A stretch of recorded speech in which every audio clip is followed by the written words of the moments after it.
సోదర మహాశివులారా, మనమంతా ఎంతో ఆతృతగా ఎదురు చూసినటువంటి అరఫా ఉపవాసం యొక్క ఘనత మరియు భారతదేశంలోని అరఫా ఉపవాసాన్ని మనం ఎప్పుడు పాటించాలి, దీని యొక్క ప్రాముఖ్యత ఏంటి అన్న విషయాన్ని ఇన్షాల్లా చర్చించుకుందాం. సహీ ఇబ్నే హిబ్బాన్లోని హదీస్ నంబర్ 3853 హజరత్ జాబీర్ రదియల్లాహు అన్హు వారి ఉల్లేఖనం ప్రకారంగా దైవ ప్రవక్త ముహమ్మద్ సల్లల్లాహు అలైహి వసల్లం వారు ఈ విధంగా తెలియజేశారు, అరఫా రోజు కంటే ఉత్తమమైన రోజు అల్లా వద్ద మరొకటి లేదు.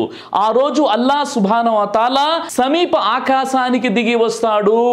భూమి మీద ఎవరైతే అల్లా దాసులలో అల్లా యొక్క నామస్మరణలో ఎవరైతే నిమగ్నమైపోయి ఉన్నారో అలాంటి వారి గురించి అల్లా సుబ్హానహు వ తఆలా ఆకాశవాసుల ముందు కొనియాడుతాడు అని దైవ ప్రవక్త ముహమ్మద్ సల్లల్లాహు అలైహి వసల్లం వారు తెలియజేశారు. ఉమ్మే సల్మా రదియల్లాహు అన్హు వారి ఉల్లేఖనం ప్రకారంగా ఉమ్మే సల్మా రదియల్లాహు అన్హు వారు ఏమన్నారు అంటే, రోజులలో అన్నింటికంటే ఉత్తమమైన రోజు ఏది అంటే ఏ రోజు అయితే అల్లా సమీప ఆకాశానికి దిగి వస్తాడో అని అన్నారు. అప్పుడు అక్కడ ఉన్నటువంటి వారు ఏమని ప్రశ్నించారు అంటే, ఓ విశ్వాసుల మాతృమూర్తి ఉమ్మే సల్మా రదియల్లాహు అన్హా ఆ రోజు ఏది అని అడిగినప్పుడు అప్పుడు ఉమ్మే సల్మా వారు ఈ విధంగా అన్నారు, అరఫా రోజు అని సెలవేయడం జరిగింది. అరఫా రోజు దైవ ప్రవక్త ముహమ్మద్ సల్లల్లాహు అలైహి వసల్లం వారు ఎక్కువగా తన సమయాన్ని దువా కోసం కేటాయించేవారు. అయితే ఈ అరఫా రోజు యొక్క ఘనత ఎప్పుడైతే మనం వింటూ ఉంటామో సర్వసామాన్యంగా మనం ఏమని భావిస్తూ ఉంటామో అంటే హాజీలకు మాత్రమే ఈ పుణ్యం దక్కుతుంది అనేటటువంటి భావన మనలో చాలా మందికి ఉంటుంది. కానీ ఎవరైతే హాజీ ఏతరులు ఎవరైతే ఉంటారో వారికి కూడా తప్పనిసరిగా అరఫాత్ రోజు ఎవరైతే ఉపవాసం ఉంటారో, హాజీలు కాకుండా ఎవరైతే ఉపవాసం ఉంటారో, ఎవరైతే ప్రత్యేకంగా ప్రార్థన చేసుకుంటారో వారికి కూడా ఆ పుణ్యం అనేది ప్రాప్తమవుతుందని అనేక ధార్మిక పండితులు ఈ విషయాన్ని తెలియజేయడం జరిగింది. తిర్మిజీ హదీసు గ్రంథంలోని అల్బానీ సహీగా ఖరారు చేసినటువంటి ఒక హదీసు ఏమిటంటే, దైవ ప్రవక్త ముహమ్మద్ సల్లల్లాహు అలైహి వసల్లం వారు తెలియజేశారు, దువాలలో అన్నింటికంటే ఉత్తమమైనటువంటి దువా అరఫా రోజు చేసేటటువంటి దువా. నేను మరియు నాకంటే పూర్వం వచ్చినటువంటి ప్రవక్తలు కూడా అరఫా రోజు ఇదే దువా చేసేవారు.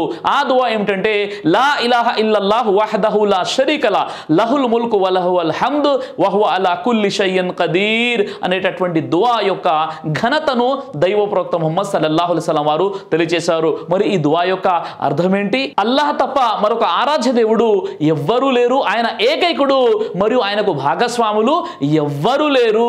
సర్వ అధికారములు ఆయనవే, సర్వ స్తోత్రములు ఆయనకే, ఆయన సర్వశక్తిమంతుడు అని ఈ దువా యొక్క అర్థం. కాబట్టి మనం అరఫా రోజు తప్పనిసరిగా ఈ దువాని ఎక్కువగా మనం చదువుతూ ఉండాలి అని దైవ ప్రవక్త ముహమ్మద్ సల్లల్లాహు అలైహి వసల్లం వారు తెలియజేశారు. అరఫా రోజు హాజీలందరూ కూడా అరఫాత్ మైదానంలో ఉండి దువాలు చేసుకుంటూ ఉంటారు.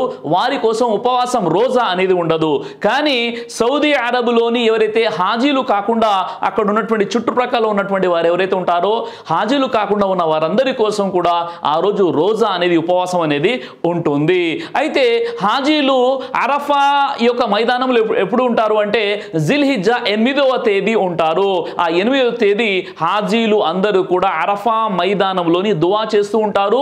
సౌదీలో ఉన్నటువంటి ఎవరైతే వ్యక్తులు ఉన్నారో హాజీలు కాకుండా వారంతా కూడా జిల్హిజ్జా 8వ తేదీ వారు ఉపవాసం పాటిస్తూ ఉంటారు. సౌదీ అరబ్ కాకుండా మన భారతదేశంలో మనకు రోజా ఉపవాసం అనేది జిల్హిజ్జా 9వ తేదీ మనం తప్పకుండా పాటించాలి. అరఫాత్ రోజు యొక్క ఘనత అనేది హాజీలందరూ కూడా అరఫాత్ రోజు అరఫాత్ మైదానంలో నిలబడి ఉంటారు కాబట్టే దీనికి ఘనత అని ఎంత మాత్రము కాదు. హజ్లోని అరఫాత్ అనేది ఒక భాగము మాత్రమే. ఎందుకంటే దైవ ప్రవక్త సల్లల్లాహు అలైహి వసల్లం వారిపై 9వ హిజ్రీ శకంలోని హజ్ అనేది ఫరజ్ అయిపోయింది. అప్పుడు దైవ ప్రవక్త ముహమ్మద్ సల్లల్లాహు అలైహి వసల్లం వారు హజరత్ అబూబకర్ సిద్దీక్ రదియల్లాహు అన్హు వారి యొక్క నాయకత్వంలో కొంతమందిని ఆయన హజ్ కోసం పంపించారు. ఆ తర్వాత హిజ్రీ శకం 10వ సంవత్సరంలోని దైవ ప్రవక్త ముహమ్మద్ సల్లల్లాహు అలైహి వసల్లం వారు స్వతహాగా ఆయన హజ్ చేశారు. ఆయనతో పాటు 1,00,000 కంటే ఎక్కువ మంది సహబాలు హజ్ చేయడం జరిగింది.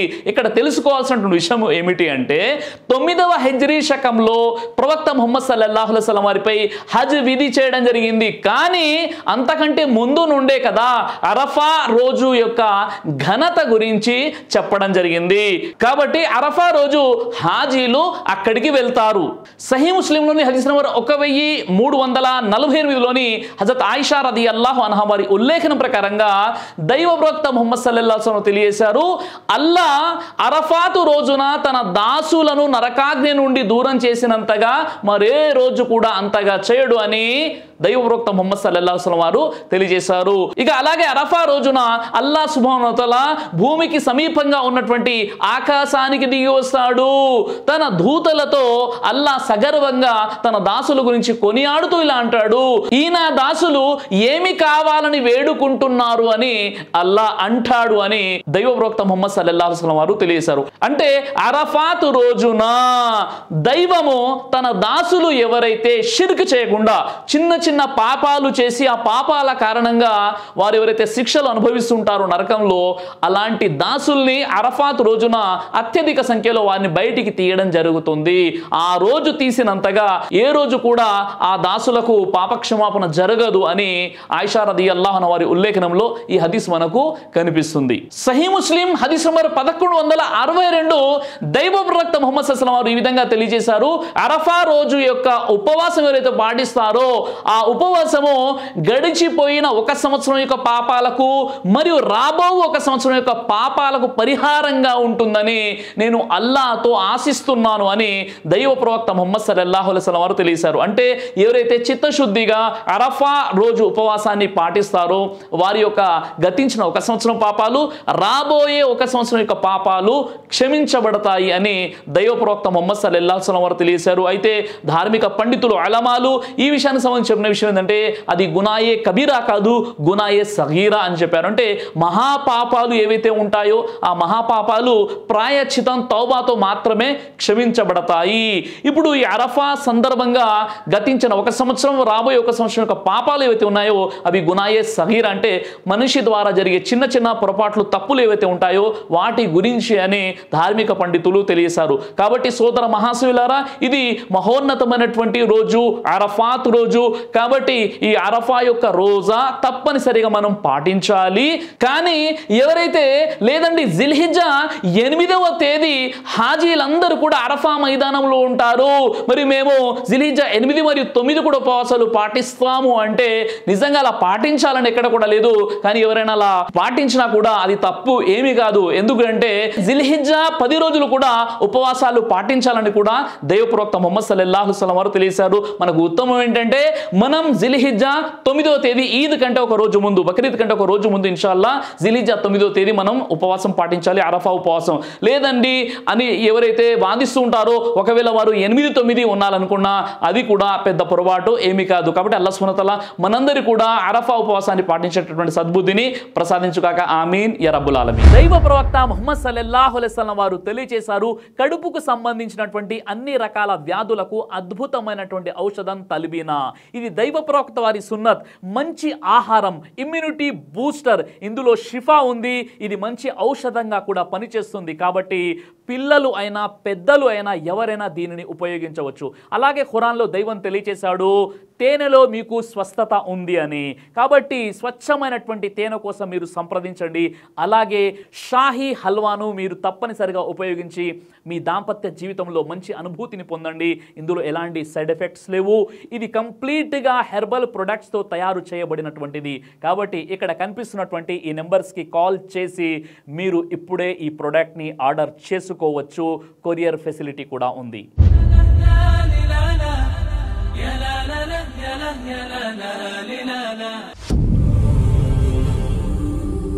బ్రదర్ సిరాజ్ అని యూట్యూబ్ ఛానల్ని మీరు సబ్స్క్రైబ్ చేసినట్లయితే ఇన్షాల్లా దేవచిత్తం అయితే మీకు వీడియోస్ వస్తుంటాయి. అదేవిధంగా బ్రదర్ సిరాజ్ అనేటటువంటి ఫేస్బుక్ని కూడా లైక్ చేయడం వల్ల మీకు వీడియోస్ వస్తుంటాయి.